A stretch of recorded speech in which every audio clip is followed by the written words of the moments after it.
آخر پاکستان کو جانے والے جہاز کی روانگی کا بھی اعلان ہو گیا۔ ہم دوسرے مسافروں کے ساتھ انڈین ایئر لائنز کے جہاز میں سوار ہو گئے۔ کچھ دیر کے بعد جہاز ٹیک آف کر گیا اور اس نے اپنا رخ پاکستان کے شہر کراچی کی طرف کر لیا۔ پراسرار نتالیہ میرے ساتھ والی سیٹ پر ہی بیٹھی تھی۔ جہاز میں ہم نے دوپہر کا کھانا کھایا۔ آخر ہم کراچی پہنچ گئے۔ پاکستان کی سرزمین پر اتر کر اور ایئرپورٹ پر پاکستان کا ہلالی پرچم لہراتا دیکھ کر میں بیان نہیں کر سکتا کہ مجھے کس قدر خوشی ہوئی۔ مجھے ایسے لگا جیسے میں اپنے بہن بھائیوں کے پاس آ گیا ہوں اور اب کوئی دشمن، کوئی بدرو میرا کچھ نہیں بگاڑ سکتی۔ پراسرار نتالیہ میرے ساتھ تھی۔ میں نے پاکستان کی سرزمین پر قدم رکھتے ہی فرار ہونے کے مواقع تلاش کرنے شروع کر دیے تھے، لیکن میں یہ بھی نہیں چاہتا تھا کہ جلدی میں کوئی غلط قدم اٹھا کر دوبارہ اسی مصیبت میں پھنس جاؤں۔ میں نتالیہ سے اس طرح الگ ہونا چاہتا تھا کہ اسے میرے فرار ہونے کا کم از کم 10-12 گھنٹوں تک علم نہ ہو سکے اور اس دوران میں مجھے اس سے زیادہ دور نکل جانے کا موقع مل جائے۔ یہ اس صورت میں ممکن تھا کہ جب وہ رات کو گہری نیند سو رہی ہو تو میں چپکے سے نکل جاؤں، لیکن سوال یہ تھا کہ کیا وہ رات کو سوتی بھی تھی؟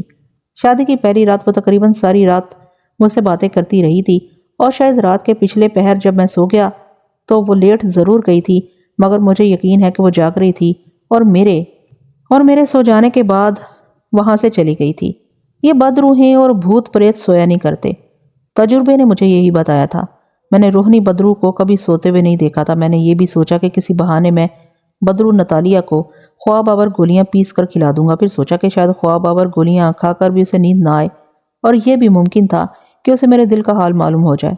پھر تو وہ مجھے ایسا جکڑے گی کہ میں شاید ساری عمر اس کی قید سے آزاد نہ ہو سکوں گا۔ بہرحال مجھے اس سے بھاگنے کی ایک کوشش ہر حالت میں کرنی تھی۔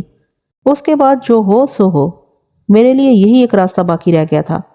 ایئرپورٹ پر پاکستانی کسٹم پوسٹ پر بھی ہماری پوری چیکنگ ہوئی۔ پراسرار نتالیہ نے خود کو بھی اور مجھے بھی ہندو ظاہر کیا ہوا تھا۔ پاسپورٹ پر میرا نام پرکاش کھنہ لکھا ہوا تھا۔ نتالیہ مسز پرکاش کھنہ بن گئی تھی۔ ضروری چیکنگ کے بعد ہم سے پوچھا گیا کہ ہم پاکستان میں پہلے کہاں جائیں گے۔ نتالیہ نے بتایا کہ ہم پہلے لاہور جائیں گے اور وہاں کانٹیننٹل ہوٹل میں ایک ہفتہ قیام کر کے لاہور شہر کی سیر کریں گے۔ وہاں سے ہم راولپنڈی جائیں گے۔ نتالیہ نے کہا وہاں میرے ماتا پتا جی کے ایک پرانے مسلمان دوست راجہ گل زمان ہیں، ہم 2 دن ان کے پاس ٹھہریں گے، اس کے بعد ایبٹا آباد جا کر ویزے کے باقی دن وہیں گزاریں گے۔ ہمیں کہا گیا کہ لاہور جاتے ہی چیرنگ کراس تھانے میں رپورٹ کریں۔ اس کے بعد ہم ایئرپورٹ سے باہر آ گئے۔ وہاں سے ہم نے ٹیکسی پکڑی اور سیدھے کراچی کے ریلوے اسٹیشن پر پہنچ گئے۔ معلوم ہوا کہ شام کے وقت ایک ایکسپریس ٹرین لاہور جا رہی ہے۔ نتالیہ نے کہا میرے ساتھ آؤ، ٹکٹ لے آتے ہیں۔ میں نے محسوس کر لیا تھا کہ وہ مجھے زیادہ اپنے ساتھ رکھنا چاہتی تھی۔ بکنگ آفس میں جا کر نتالیہ نے فرسٹ کلاس کے 2 ٹکٹ لیے اور ہم پلیٹ فارم پر آ کر ایک سٹال پر چائے پینے کے لیے کھڑے ہو گئے۔ نتالیہ کہنے لگی میں لاہور میں کچھ نئے کپڑے خریدوں گی، مجھے پاکستانی عورتوں کا لباس بڑا پسند ہے۔ میں نے سوچا کہ میں نتالیہ کو لاہور کے نارکلی بازار میں شاپنگ کے لیے لے جاؤں گا اور وہیں کسی بہانے غائب ہو جاؤں گا۔ اس سے چھٹکارا حاصل کرنے کے لیے یہ میرے لیے بڑا سنہری موقع بن سکتا تھا۔ جب لاہور جانے والی ٹرین پلیٹ فارم پر آ کر رکی تو دوسرے مسافروں کے ساتھ ہم بھی ٹرین میں سوار ہو گئے۔ ہمارا فرسٹ کلاس کا کمپارٹمنٹ تھا۔ ہمارا سفر بڑا آرام سے کٹا۔ ہم جس وقت لاہور پہنچے دن ڈھلنا شروع ہو گیا تھا۔ ایک مدت بعد اپنے شہر لاہور آ کر مجھے بڑی خوشی ہوئی تھی۔ اسٹیشن سے باہر نکلے تو میں نے نتالیہ سے کہا ہمیں ہوٹل کانٹیننٹل میں ٹھہرنا ہے۔ اسی علاقے میں چیرنگ کراس تھانہ لگتا ہے، ہمیں سب سے پہلے وہاں جا کر رپورٹ کرنی ہوگی۔ نتالیہ کہنے لگی اس کی ضرورت تو نہیں ہے، لیکن تم کہتے ہو تو تھانے چل کر رپورٹ کر دیں گے۔ مجھے معلوم تھا کہ اس بدرو کو تھانے جانے کی کیا ضرورت ہے، لیکن وہ مجھے ابھی تک یہی تاثر دے رہی تھی کہ وہ کوئی بدرو نہیں ہے۔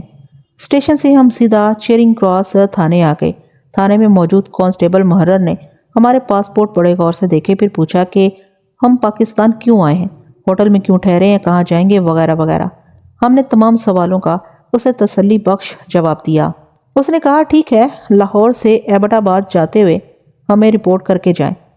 نتالیہ نے کہا شکریہ، ہم ضرور رپورٹ کر کے جائیں گے۔ وہاں سے ہم ٹیکسی میں سوار ہو کر ہوٹل میں آ گئے۔ یہاں ایک کمرہ ہم نے میاں بیوی یعنی پرکاش کھنہ اور مسز پرکاش کھنہ کے نام سے لے لیا۔ بڑے آرام سے ہم نے غسل کیا، تازہ دم ہو کر نیچے لابی میں بیٹھ کر چائے پینے لگے۔ نتالیہ کہنے لگی ہم ابھی انارکلی جائیں گے، میں اپنے لیے گرم جرسی خریدنا چاہتی ہوں، ایبٹ آباد میں سردی ہوگی، تم بھی سویٹر خرید لینا۔ پہلے میں نے سوچا تھا کہ نئے کپڑے خریدوں گی، مگر یہاں زنانہ ریڈی میڈ کپڑے تو ملیں گے نہیں، ساڑیاں پہننے کا یہاں رواج نہیں ہے۔ ہم چائے پیتے ہوئے باتیں کر رہے تھے، میں نے دیکھا کہ ایک آدمی کچھ فاصلے سے بیٹھا ہے اور تھوڑی تھوڑی دیر بعد ہمیں دیکھ لیتا ہے۔ میں سمجھ گیا کہ یہ CID کا آدمی ہے۔ ہندوستان سے کوئی بھارتی آتا ہے تو اس کی ضرور نگرانی کی جاتی ہے۔ ہندوستان میں بھی کوئی پاکستانی جاتا ہے تو وہاں کی CID اس کی نگرانی کرتی ہے۔ میں نے کوئی خیال نہ کیا، مگر یہ خیال ضرور آیا کہ جب میں نارکلی بازار نتالیہ سے الگ ہو گیا تو ممکن ہے یہ CID والا نتالیہ کو چھوڑ کر میرے پیچھے لگ جائے، میرے لیے ایک نئی مصیبت کھڑی ہو سکتی تھی۔ پھر میں نے سوچا کہ میں اس کو ساری کہانی بیان کر دوں گا اور بتا دوں گا کہ میں ہندوستانی نہیں ہوں اور ہندو بھی نہیں ہوں، بلکہ پاکستانی ہوں، مسلمان ہوں۔ یہ بھی ہو سکتا تھا کہ اسے میری بات کا یقین نہ آئے۔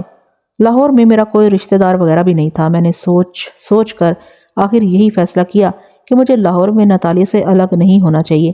یہ کام مجھے کسی دوسرے شہر مثلاً راولپنڈی پہنچ کر کرنا چاہیے جب یہ CID والا وہاں نہ ہو، کیونکہ مجھے یقین تھا یہ خفیہ کا آدمی لاہور میں ہی رہ جائے گا۔ ہم ہوٹل سے نکل کر انارکلی آ کے یہاں ہم نے اپنے لیے گرم جرسیاں وغیرہ خریدی۔ وہ بالکل ایسے ظاہر کر رہی تھی جیسے وہ ایک عام گھریلو عورت ہے اور بدروحوں اور بھوت پریت کی دنیا سے اس کا کوئی تعلق ہی نہیں ہے۔ ایک رات ہم ہوٹل میں رہے، دوسرے دن ہم بذریعہ ریل کار صبح راولپنڈی روانہ ہو گئے۔ اس وقت مجھے CID والا کوئی آدمی اپنے آس پاس نظر نہیں آیا تھا، شاید وہ ہمیں اسٹیشن پر چھوڑ کر واپس چلا گیا تھا۔ راولپنڈی ہم دن کے 1 بجے پہنچے۔ وہیں اسٹیشن کے فرسٹ کلاس میں ڈائننگ روم میں بیٹھ کر ہم نے کھانا کھایا۔ وہاں سے ہمیں ایک پرائیویٹ ٹیکسی لے کر ایبٹ آباد پہنچنا تھا۔ راولپنڈی پہنچتے ہی میں نے نتالیہ سے بھاگ جانے کے مواقع تلاش کرنے شروع کر دیے تھے، لیکن میں رات کے وقت فرار ہونا چاہتا تھا جس وقت نتالیہ بدرو سو رہی ہو، تاکہ اسے میرے فرار کا صبح کو علم ہو اور مجھے اسے دور نکل جانے کا موقع مل جائے۔ اس کے لیے راولپنڈی میں ایک رات قیام کرنا ضروری تھا۔ چنانچہ میں نے نتالیہ سے کہا، نتالیہ، میں سفر کی وجہ سے بڑا تھک گیا ہوں، آگے بھی ایبٹ آباد تک ٹیکسی کا سفر ہے، میں چاہتا ہوں کہ ایک رات راولپنڈی میں آرام کر لوں۔ نتالیہ بدرو کہنے لگی، اگر تم چاہتے ہو تو کسی ہوٹل میں ایک رات ٹھہر جاتے ہیں، کل ایبٹ آباد چلیں گے۔ میں نے کہا، یہ صدر میں شور ہوٹل بڑا اچھا ہوٹل ہے، وہاں ٹھہر جائیں گے۔ اس زمانے میں شور ہوٹل کا شمار پنڈی کے کلاس 1 ہوٹلوں میں ہوتا تھا۔ اسلام آباد پاکستان کا نیا دارالحکومت ضرور بن چکا تھا، مگر ابھی وہ تکمیل کے آخری مراحل میں تھا اور نئے ہوٹل بن رہے تھے، نئی عمارتیں بھی بن رہی تھیں۔ ہم نے شور ہوٹل میں ایک ڈبل بیڈ والا کمرہ لے لیا، دوپہر کا کھانا کھا کر شہر کی سیر کرنے نکل گئے۔ شام کو واپس آ کر چائے پی اور باتیں کرنے لگے۔ رات ہو گئی تو رات کا کھانا کھا کر ہم آرام کرنے کے لیے لیٹ گئے۔ میں اب نتالیہ بدرو کے سو جانے کا انتظار کر رہا تھا۔ میں جاگ رہا تھا۔ نتالیہ پلنگ پر ہلکا سا کمبل اوپر لیے منہ دوسری طرف کر کے لیٹی ہوئی تھی۔ میں پلنگ پر لیٹا تھوڑی دیر بعد دیوار پر لگے کلاک کو دیکھ لیتا تھا۔ ابھی رات کے 10 بجے تھے۔ کمرے میں دھیمی روشنی والا لیمپ روشن تھا۔ رات گزرتی جا رہی تھی، میں جاگ رہا تھا۔ مجھے نیند آنے کا سوال ہی پیدا نہیں ہوتا تھا۔ جب رات آدھی گزر گئی تو مجھے نتالیہ کے ہلکے خراٹوں کی آواز سنائی دی۔ میں بڑی احتیاط کے ساتھ آواز پیدا کیے بغیر پلنگ سے اٹھ کر کلوزسٹ روم میں گیا۔ وہاں میں نے پتلون، قمیض اور جیکٹ اور بوٹ پہنے اور دبے پاؤں کمرے سے باہر نکل گیا۔ سردیوں کا موسم شروع ہو چکا تھا۔ میں نے جیکٹ کے بٹن بند کیے اور ریلوے اسٹیشن کی طرف چلنے لگا۔ میں نے اپنی جیب میں سے بٹوا نکال کر دیکھا، میرے پاس نتالیہ کے دیے ہوئے 2000 روپے اسی طرح پڑے تھے۔ یہ اس زمانے میں کافی رقم ہوا کرتی تھی۔ مجھے ہوٹل سے ذرا فاصلے پر ہی ایک ٹیکسی مل گئی۔ میں اس میں بیٹھ کر اسٹیشن پر آ گیا۔ اسٹیشن پر آ کر معلوم ہوا کہ لاہور کی طرف کوئی گاڑی نہیں جا رہی۔ وہاں سے میں ایک اور اڈے پر آ گیا۔ لاری اڈے سے لاہور کی طرف رات کے 1 بجے آخری لاری جایا کرتی تھی۔ وہ لاری مجھے مل گئی اور میں اس میں بیٹھ گیا۔ لاری میں بیٹھنے کے بعد مجھے محسوس ہوا کہ ایک آدمی نے مجھے لاری میں سوار ہوتے گھور کر دیکھا تھا اور میرے ساتھ ہی لاری میں سوار ہو گیا تھا۔ مجھے شک ہوا کہ شاید یہ CID کا آدمی ہے اور چونکہ میں انڈیا سے آیا ہوں اس لیے میرا پیچھا کرنے لگا ہے، جو اس کی ڈیوٹی ہے۔ مگر میں اپنے وطن پاکستان میں تھا، میں پاکستانی تھا اور مسلمان تھا، مجھے کوئی فکر نہیں تھی۔ لاری لاہور کی طرف روانہ ہو گئی۔ لاری جہلم پہنچی تو میں دوسرے مسافروں کے ساتھ چائے پینے کے لیے اترا۔ وہ آدمی بھی میرے ساتھ ہی اترا۔ میں دیکھ رہا تھا کہ وہ مجھے اپنی نظروں میں رکھے ہوئے ہے۔ میں نے کوئی خاص خیال نہ کیا۔ لاری لاہور پہنچی تو صبح ہو رہی تھی۔ میں بڑا مطمئن تھا کہ نتالیہ بدرو کو میرے فرار کا ابھی تک علم نہیں ہوا، اور اب اگر ہو بھی گیا ہوگا تو میں اسے بہت دور نکل آیا تھا۔ میرا پروگرام لاہور سے سیدھا کراچی جانے کا تھا تاکہ میں نتالیہ سے جتنی دور جا سکتا ہوں چلا جاؤں۔ میں لاری اڈے سے ایک ٹیکسی لے کر سیدھا ریلوے اسٹیشن آ گیا۔ کراچی جانے والی گاڑی میں ابھی دیر تھی۔ میں ریفریشمنٹ روم میں آ گیا اور ناشتہ کرنے لگا۔ ناشتے کے بعد چائے پی رہا تھا کہ وہی CID والا آدمی جو پنڈی سے میرے ساتھ لاری میں سوار ہوا تھا 2 سپاہیوں کے ساتھ اندر آ گیا۔ وہ سیدھا میرے پاس آیا اور بولا، تمہارا نام کیا ہے؟ میں نے کہا فیروز۔ اس نے کہا مگر تم انڈیا سے 2 روز پہلے پاکستان میں داخل ہوئے ہو اور انڈین پاسپورٹ پر آئے ہو اور تمہارا نام پرکاش کھنہ ہے۔ میں نے ہنس کر کہا بالکل غلط، میں پاکستانی ہوں، مسلمان ہوں اور میرا نام فیروز ہے۔ اس نے کہا تم جھوٹ بولتے ہو، تمہارے ساتھ تمہاری بیوی مسز پرکاش کھنہ بھی تھی۔ میں نے کہا میری کوئی بیوی نہیں ہے، میں شادی شدہ نہیں ہوں۔ اس نے ایک سپاہی سے کہا اس کی تلاشی لو۔ سپاہی میری تلاشی لینے لگا۔ میری جیکٹ کی اندر والی جیب میں سے میرا انڈین پاسپورٹ نکل آیا۔ یہ مصیبت نتالیہ نے میرے گلے میں ڈال دی تھی۔ اس نے میرا پاسپورٹ میری جیکٹ میں ڈال کر کہا تھا اسے جیکٹ ہی میں رکھنا، یہ غیر ملک ہے، یہاں کسی وقت بھی یہ دکھانا پڑ سکتا ہے، اور مجھ سے یہ غلطی ہوئی تھی کہ شور ہوٹل سے فرار ہوتے وقت میں نے پاسپورٹ نکال کر وہاں نہیں پھینکا تھا۔ مجھے یاد ہی نہیں رہا تھا کہ میرا انڈین پاسپورٹ جو نتالیہ نے خدا جانے کس جن بھوت کے ذریعے بنوایا تھا میری جیکٹ میں ہی ہے، اور انڈین پاسپورٹ برآمد ہونے کے بعد یہ ثابت ہو گیا تھا کہ میں انڈین نیشنل ہوں، ہندو ہوں اور میرا نام پرکاش کھنہ ہے۔ پاسپورٹ پر باقاعدہ میری تصویر لگی ہوئی تھی اور نیچے میرا نام لکھا ہوا تھا، وہاں میرے دستخط بھی تھے۔ سی آئی ڈی والے نے سپاہیوں سے کہا اسے تھانے لے چلو۔ میں نے کہا میرا میڈیکل معائنہ کروا لے، میں ہندو نہیں ہوں، میں مسلمان ہوں۔ اس نے کہا پاکستان میں بھارت کے ایسے جاسوس بھی جاسوسی کرنے آتے ہیں جن کے مسلمانوں کی طرح اسپتال میں ختنے کرا دیے جاتے ہیں تاکہ ان پر ہندو ہونے کا کسی کو یقین ہی نہ آئے۔ تم بھی انہی بھارتی جاسوسوں میں سے ہو۔ ہم نے ایسے 2 جاسوس پہلے پکڑے تھے، تھانے چلو۔ میں کیا کرتا، بھاگ بھی نہیں سکتا تھا۔ دونوں سپاہیوں نے مجھے پکڑ رکھا تھا۔ وہ مجھے ریفریشمنٹ روم سے باہر پلیٹ فارم پر لے آئے۔ پلیٹ فارم پر پہلے سے 2 سپاہی موجود تھے، ان میں سے ایک کے پاس ہتھ کڑی تھی۔ اسی وقت مجھے ہتھ کڑی لگا دی گئی اور پولیس مجھے لے کر اسٹیشن سے باہر آ گئی۔ میں بڑا پریشان ہوا، کچھ سمجھ میں نہیں آتا تھا کہ کیا کروں اور کیا نہ کروں۔ پولیس مجھے سیدھی چیئرنگ کراس تھانے لے آئی۔ وہاں میرا پاکستان میں داخلے کا باقاعدہ اندراج ہو چکا تھا۔ مجھے اسی وقت حوالات میں بند کر دیا گیا۔ 1 گھنٹے بعد ایک پولیس انسپیکٹر آیا۔ اس نے مجھے حوالات کی سلاخوں میں سے دیکھا اور اپنے ساتھ آئے ہوئے کانسٹیبل سے کہا اسے لے کر آؤ۔ کانسٹیبل مجھے ہتھ کڑی لگا کر تھانے کے کمرے میں لے آیا۔ وہاں پولیس انسپیکٹر موجود تھا۔ میں اس کے سامنے میز کے پاس کھڑا ہو۔ اس نے کانسٹیبل کو باہر بھیج دیا اور مجھ سے کہا یہ بات ثابت ہو گئی ہے کہ تم انڈیا کے جاسوس ہو۔ جس عورت کو اپنی بیوی بنا کر اپنے ساتھ لائے تھے، ہم نے پنڈی کے ہوٹل میں چھاپا مار کر گرفتار کرنے کی کوشش کی تھی مگر وہ فرار ہونے میں کامیاب ہو گئی ہے، مگر ہم اسے بہت جلد گرفتار کر لیں گے۔ یہ بتاؤ پاکستان میں تمہارے انڈین جاسوس ساتھی کہاں کہاں پر ہیں؟ میں نے کہا جناب میں بالکل سچ کہہ رہا ہوں، میں بھارتی جاسوس نہیں ہوں، میں مسلمان ہوں، پاکستانی ہوں۔ کیا میں پاکستان کے وقت مشرقی پنجاب سے ہجرت کر کے لاہور آ کر آباد ہو گیا تھا، پھر بمبئی اپنے دوست کے پاس کچھ دنوں کے لیے چلا گیا اور وہیں ایک ایسی مصیبت میں پھنس گیا کہ جس کو سن کر آپ کو بھی یقین نہیں آئے گا۔ پولیس انسپیکٹر نے کہا اس قسم کی فضول باتیں کرنے میں اپنا اور ہمارا وقت ضائع نہ کرو۔ یہ بات ثابت ہو چکی ہے کہ تمہارا تعلق انڈیا کے ان جاسوسوں سے ہے جو ہندو ہوتے ہیں مگر جن کے آپریشن کے ذریعے ختنے کروا دیے جاتے ہیں اور مسلمان بنا کر پاکستان میں جاسوسی کرنے کے لیے بھیجا جاتا ہے۔ میں نے کہا سر میں انڈین جاسوس نہیں ہوں۔ پولیس انسپیکٹر نے کہا جس عورت کے ساتھ تم پاکستان آئے وہ عورت کیا تمہاری بیوی نہیں تھی؟ میں نے کہا نہیں جناب، وہ میری بیوی نہیں تھی، یقین کریں وہ ایک بدرو تھی۔ اس نے مجھے اپنے قبضے میں کیا ہوا تھا، اسی نے میرا بھارتی پاسپورٹ بنایا تھا اور وہی مجھے اپنے ساتھ لائی تھی۔ پولیس انسپیکٹر نے میری طرف جھکتے ہوئے مجھے گھور کر دیکھا اور کہا اس قسم کی باتوں سے تم پولیس کو بے وقوف نہیں بنا سکو گے، تمہارے لیے یہ بہتر ہے کہ پاکستان میں اپنے بھارتی ساتھیوں کے نام و پتے ہمیں بتا دو کہ وہ کہاں کہاں پر ہیں۔ میں نے کہا انسپیکٹر صاحب یقین کریں نہ میں انڈین جاسوس ہوں نہ ہی انڈیا سے میرا کوئی تعلق ہے۔ میں ایک بڑی بھیانک مصیبت میں پھنس گیا تھا جس سے بڑی مشکل سے نکل کر آ رہا ہوں۔ جو عورت میری ساتھ تھی وہ ایک چڑیل تھی، بدرو تھی۔ میرا پاسپورٹ اس نے جن بھوتوں کے ذریعے انڈیا میں بنوایا تھا اس نے مجھ سے زبردستی شادی کر لی تھی کیونکہ میں اسے پسند آ گیا تھا اور میں نے اسے کہا تھا کہ شادی کے بعد میں پاکستان میں ہنی مون بنانا چاہتا ہوں۔ میں اس بہانے اسے پاکستان لانا چاہتا تھا تاکہ یہاں آ کر میں اسے چھٹکارا حاصل کر لوں کیونکہ یہ میرا وطن ہے، یہاں مجھے پناہ مل جائے گی۔ پولیس انسپیکٹر پڑھا لکھا نوجوان تھا، کہنے لگا اگر وہ بدرو تھی تو اسے پاسپورٹ بنوانے کی کیا ضرورت تھی؟ وہ تو تمہیں غائب کر کے اور خود غائب ہو کر بھی پاکستان آ سکتی تھی کیونکہ جن بھوتوں غائب ہو جاتے ہیں۔ میں نے کہا ایسا وہ اس لیے کر رہی تھی کہ وہ مجھ پر ظاہر کرنا چاہتی تھی کہ وہ کوئی بدرو نہیں ہے بلکہ ایک نارمل عورت ہے اور نارمل عورت کی طرح میرے ساتھ زندگی بسر کرنا چاہتی ہے۔ پولیس انسپیکٹر مسکرایا، کہنے لگا تمہیں انڈیا کی خفیہ ایجنسی نے ایک دلچسپ مگر بوگس کہانی کے ساتھ پاکستان میں بھیجا ہے۔ تمہارے دل میں ہم لوگ تمہاری من گھڑنٹ جن بھوت کی کہانی پر اعتبار کر لیں گے؟ ہم مسلمان ہیں، پاکستان اسلامی ملک ہے، ہم لوگ جن بھوتوں کے قائل نہیں ہیں، ہم صرف ایک خدا اس کے رسول اور قرآن پاک کو ماننے والے ہیں۔ یہ جنوں بھوتوں کی کہانی تم ہندوؤں کو ہی سنا سکتے ہو، ہمیں نہیں۔ تمہارے لیے یہی بہتر ہے کہ مجھے سچ سچ بتا دو کہ تم کس مشن پر یہاں بھیجے گئے ہو۔ میں کیا بتاتا، مجھے تو کسی بھی حکومت نے کسی بھی مشن پر نہیں بھیجا تھا مگر میرے بھارتی جاسوس ہونے کے سارے ثبوت پولیس انسپیکٹر کے پاس موجود تھے۔ سب سے بڑا ثبوت میرا انڈین پاسپورٹ تھا جس پر میری فوٹو لگی تھی اور نیچے میرا ہندو نام پرکاش کھنہ لکھا تھا۔ مجھے ایک دوسرے کمرے میں پہنچا دیا گیا۔ ظاہر ہے وہاں مجھ پر تھوڑا بہت تشدد تو ہونا ہی تھا، ایسا ہر ملک میں ہوتا ہے۔ اگر مجھے بھارت میں پاکستانی جاسوس سمجھ کر پکڑ لیا جاتا تو وہاں مجھ پر لازمی طور پر تشدد ہوتا، بلکہ کچھ زیادہ ہی تشدد کیا جاتا۔ رات ہوگی، مجھے تھوڑا بہت کھانے کو دیا گیا، پھر اس کوٹری سے نکال کر ایک دوسری کوٹری میں بند کر دیا گیا جس کا دروازہ لوہے کی سلاخوں والا تھا اور جس کے باہر ایک سپاہی پہرا دے رہا تھا۔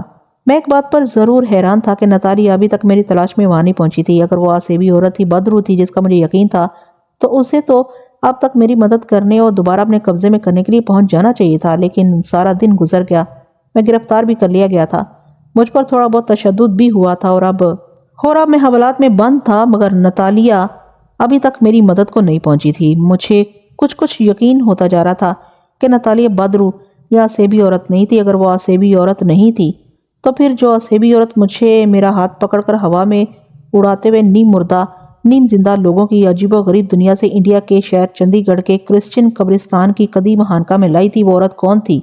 وہ تو یقیناً کوئی بدرو یا آسیبی عورت ہی تھی۔ اس کے گرم سانس کو میں نے اپنے چہرے پر اڑنے سے پہلے محسوس کیا تھا اور اس نے میری گردن کو چوما بھی تھا۔ یہ تو وہی آسیبی لڑکی تھی جس کو روہنی نے متھورا شہر کے ویران شمشان گھاٹ کی کوٹری میں سے غلطی سے آزاد کر دیا تھا، اور جس کے بارے میں روہنی نے مجھے بتایا تھا کہ یہ بڑی ہی خطرناک آسیبی بدرو ہے، لیکن اگر اس نے تمہاری گردن کو چوم لیا تو سمجھ لو وہ تمہیں پسند کرنے لگی ہے، تم اسے پسند آ گئے ہو۔ اب سوال یہ پیدا ہوتا تھا کہ اگر نتالیہ وہ آسیبی لڑکی نہیں تھی تو پھر وہ کون تھی، اور کس خوشی میں وہ مجھے پہاڑی قبرستان کی قدیم خانقاہ میں لائی تھی، اور پھر خفیہ طور پر مجھ سے شادی بھی رچا لی تھی۔ یہ ایک ایسا معمہ تھا جو میری سمجھ سے باہر تھا۔ مجھے روہنی کا بھی خیال ہے کہ وہ پجاری رگھو کی قید میں تھی، خدا جانے وہ کہاں ہوگی، کس حال میں ہوگی۔ روہنی، جیسا کہ آپ پڑھ چکے ہیں، کوئی بدرو نہیں تھی، وہ ایک بھٹکی ہوئی روح تھی۔ جھانسی کے مسلمان مغل صوبیدار شہزادہ شیروان نے اسے شادی کر لی تھی اور وہ اپنی رضامندی سے مسلمان ہو گئی تھی، اور شہزادے نے اس کا نام سلطانہ رکھ دیا تھا۔ سلطنت کے کاہن پجاری رگھو نے ایک سازش کے تحت روہنی عرف سلطانہ کو قتل کروا کر اس کی روح کو کالے جادو کے ذریعے ایک مرتبان میں بند کر کے چبوترے کی دیوار میں دفن کر دیا تھا۔ میں نے وہاں سے مرتبان نکال کر روہنی کی روح کو نداستگی میں آزاد کر دیا تھا، جس کی وجہ سے رگھو پجاری کی بدرو میری جانی دشمن بن گئی تھی۔ وہ روہنی کی روح کو بھی دوبارہ اپنے قبضے میں کرنے کی سر توڑ کوشش کر رہی تھی اور اس کے پیچھے لگی ہوئی تھی۔ آخر جیسا کہ آپ کو میں پہلے بیان کر چکا تھا، متھورا کے قریب پرانے شمشان گھاٹ پر پجاری رگھو کی بدرو کا مقابلہ کرتے ہوئے روہنی عرف سلطانہ کی روح شکست کھا گئی اور پجاری رگھو نے اسے دوبارہ اپنے قبضے میں کر لیا۔ اسی قدیم شمشان گھاٹ کی کوٹری میں آسیبی لڑکی کی بدرو بھی ایک مٹکے میں بند تھی، جس کو روہنی نے غلطی سے آزاد کر دیا۔ یہ لڑکی ایک آسیب تھا یا آسیب لڑکی تھی، جس کے بارے میں روہنی نے مجھے بتایا تھا کہ آسیب بدروہوں اور چڑیلوں سے بھی زیادہ خطرناک ہوتا ہے، مگر اتفاق سے اس آسیبی لڑکی کو میں پسند آ گیا اور بعد میں وہ مجھے آدھے زندہ آدھے مردہ لوگوں کے قبرستان سے اڑا کر بھارت کے شمالی پہاڑی علاقے کی طرف لے گئی۔ یہی معمہ میری سمجھ میں نہیں آ رہا تھا کہ اگر نتالیہ یہ آسیبی لڑکی نہیں ہے تو پھر یہ کون ہے، اور آسیبی لڑکی مجھے اس کرسچن قبرستان کی خانقاہ میں چھوڑنے کے بعد کہاں چلی گئی تھی۔ نتالیہ کے بارے میں مجھے یقین تھا کہ یہ بھی ایک بدرو ہے، مگر وہ مجھے پسند کرتی ہے اور اسی وجہ سے اس نے مجھ سے بیاہ رچایا، جبکہ میں ہرگز اسے اپنی بیوی سمجھنے پر تیار نہیں تھا۔ اس نے جو میرا انڈین پاسپورٹ بنوا کر میری جیکٹ کی جیب میں ڈال دیا تھا، اس کی وجہ سے میں ایک نئی مصیبت میں گرفتار ہو کر لاہور کے تھانے کی حوالات میں بند کر دیا گیا تھا۔ یہ لوگ مجھے بھارتی جاسوس سمجھنے میں حق بجانب تھے، کیونکہ ایک تو میرا پاسپورٹ انڈیا کا تھا، دوسرے پاسپورٹ پر میری تصویر کے نیچے میرا ہندو نام پرکاش کھنہ لکھا ہوا تھا۔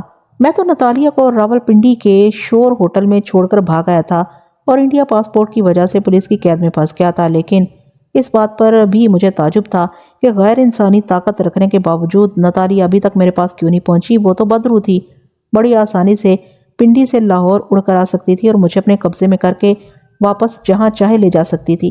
دوسری طرف جیسا کہ میں پہلے بیان کر چکا ہوں، مجھے روہنی عرف سلطانہ کی بھٹکی روح کا بھی خیال آ رہا تھا۔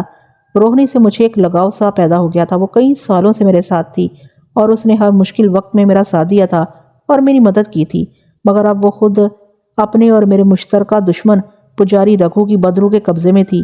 وہ بیچاری میری مدد کرنے سے معذور تھی۔ میں انہی خیالوں میں گم لاہور کے ایک پولیس اسٹیشن کی دوسری منزل کی کوٹری میں قید کی حالت میں پڑا ہوا تھا، کیونکہ مجھ سے انڈین پاسپورٹ برآمد ہو چکا تھا اور میں اپنے آپ کو بھارتی جاسوس نہ ہونا ثابت نہ کر سکا تھا۔ میرے پاس کوئی ماورائے انسانی طاقت تو تھی نہیں